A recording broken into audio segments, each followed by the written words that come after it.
નમસ્કાર દર્શક મિત્રો, એસડી ન્યૂઝ ગુજરાતી ચેનલ પર આપનું સ્વાગત છે. હું આપની સાથે વૈશાલી પોબારું કરીશું નજર આજના સમાચાર પર. ભરૂચથી આમોદ ખાતે યોજાયેલ મીટિંગમાં કિસાન સંઘ ગુજરાત ખેડૂતોના પ્રાણ પ્રશ્ને લડી લેવાના મૂડમાં છે. ખેડૂતોમાં જાગૃતિ લાવવા સાથે વિવિધ વિષયો પર સમજ આપવામાં આવી છે. કિસાન દેશની શાન છે, ખેડૂતોએ સંગઠિત થવાની જરૂર છે, દેવુભા કાઠીએ કહ્યું. આમોદ ખાતે કિસાન સંઘ ગુજરાતને ખેડૂતો સાથેની મીટિંગ યોજાઈ હતી. ખેડૂતોએ અસરકારકતા વિવિધ વિષયો પર સમજ આપવામાં આવી હતી. આગામી સમયમાં ખેડૂતોના પ્રાણ પ્રશ્ને નિરાકરણ નહીં આવે તો કિસાન સંઘ ગુજરાતે લડતની હુંકાર કરી હતી. મીટિંગમાં તાલુકાભરમાંથી જગતનો તાત ઉપસ્થિત રહ્યો હતો. કિસાન સંઘ ગુજરાત દ્વારા ખેડૂતો પગભર બને, ઓછા પૈસામાં સારી ઉપજ મેળવે, અસરગ્રસ્ત ખેડૂતોને ઉચિત વળતર મળે તેમજ ખેડૂતોના પરિવારો શિક્ષિત બની રોજગારી પ્રાપ્ત કરે, તેમનું આરોગ્ય સચવાઈ રહે એવા સતત પ્રયાસ કરવામાં આવી રહ્યા છે. ખેડૂતોને સંગઠિત રાખી તેમની તાકાત બનવા અવારનવાર કાર્યક્રમો કરી પ્રાણ ફૂંકવાનો પ્રયાસ કરવામાં આવી રહ્યો છે. આમોદ ખાતે યોજાયેલ મીટિંગમાં પ્રદેશ પ્રમુખ દેવુભા કાઠી, પ્રદેશ કાર્યકારી પ્રમુખ પ્રવીણસિંહ સિંધા, પ્રદેશ ઉપપ્રમુખ ડોક્ટર રાહુલજી, પ્રદેશ મહામંત્રી નિઝામભાઈ મલેક, જિલ્લા પ્રમુખ સુધીરસિંહ અટોદરિયા સહિત બાગરા, આમોદ અને જંબુસર તાલુકાના હોદ્દેદારો અને ખેડૂતો ખાસ ઉપસ્થિત રહ્યા હતા. આ પ્રસંગે જિલ્લા મીડિયા પ્રભારી તરીકે પત્રકાર ઝફર ગડીમલની નિમણૂક કરવામાં આવી હતી, જ્યારે જંબુસર અને આમોદ તાલુકાના સરપંચ સંઘના કાર્યકારી પ્રમુખ તરીકે અનુક્રમે તુષાર પરમાર અને સિદ્ધરાજસિંહ વાસદિયાની નિયુક્તિ કરવામાં આવતા ઉપસ્થિત ખેડૂતોએ તેમને વધાવી લીધા હતા. રિપોર્ટર જયેશ પ્રજાપતિ સાથે હું વૈશાલી પોબારું, એસડી ન્યૂઝ ગુજરાતીમાંથી. ફરી મળીશું નવા સમાચારો સાથે. જોતા રહો એસડી ન્યૂઝ ગુજરાતી ચેનલ. કિસાન સંઘ ગુજરાત મહામંત્રી નિઝામભાઈ મલેક, આજ રોજ આપણે ભરૂચ જિલ્લાના પ્રાણ પ્રશ્નો ખેડૂતોના એ બાબતે આજે મીટિંગ અને અમારે યોજાઈ હતી.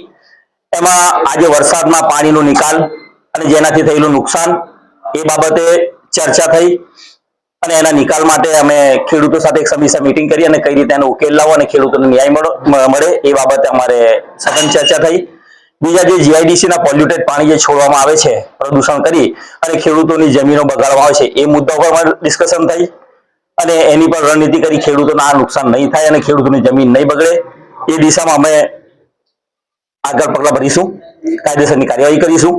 બીજું છે ઓએનજીસી અને બીજી અન્ય કંપનીઓમાં અમારા સ્થાનિક ભરૂચ જિલ્લાના સ્થાનિક લેન્ડ યુઝર્સ તેમજ સ્થાનિક લોકોને રોજગારી મળે અને જે લોકોને રોજગારી મળી છે એમાં શોષણ થાય છે એવા ઘણા બધા મુદ્દાઓ પર ચર્ચા થઈ અને રોજગારી મુખ્ય મુદ્દો રહ્યો, કારણ કે આ ભરૂચ જિલ્લાના કિસાનોએ જમીન આપી અને એશિયાના મહાકાય ઉદ્યોગોમાં જે ભરૂચ જિલ્લાને રાષ્ટ્રને સ્થાન અપાવી નામના અપાવી છે એવા જ કિસાનોના છોકરાઓને ખૂબ જ રોજગારી બાબતે ખૂબ જ રંજાડવામાં આવે છે અને જે નોકરી મળે છે ભૂલે ચૂકે તો તેમાં પણ એમનું ખૂબ જ શોષણ થાય છે. એવી ઘણી બધી સમસ્યાઓ અને અરજીઓ આવી અને એ અનુસંધાને અમે આજરોજ આમોદ ખાતે મીટિંગ રાખી અને સમગ્ર જિલ્લાને એક જાગૃત કરેલ છે અને હવે આખા જિલ્લામાં દરેક તાલુકે ગામડે આ બાબતે જાગૃતતા લાવી અને કિસાનોની સમસ્યા સાંભળી કિસાન સંઘ ગુજરાત સરકાર શ્રી, કેન્દ્ર સરકાર શ્રીને રજૂઆત કરશે અને આ લોકોને ન્યાય મળે ત્યાં સુધી છેલ્લે એ સુધી લડત લડવા અમે કટિબદ્ધ છીએ.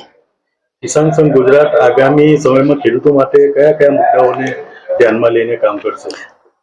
આગામી એમાં જે વળતર બાબત છે તે ઓએનજીસી ને જે જીઆઈડીસી અને ઓએનજીસીમાં જે વળતરમાં જે તફાવત છે સુરત જિલ્લા, બરોડા જિલ્લા અને ભરૂચ જિલ્લાને જે અન્યાય થાય છે એ બાબતે પણ કટિબદ્ધ છે અને એના પર કાર્યવાહી કરશે.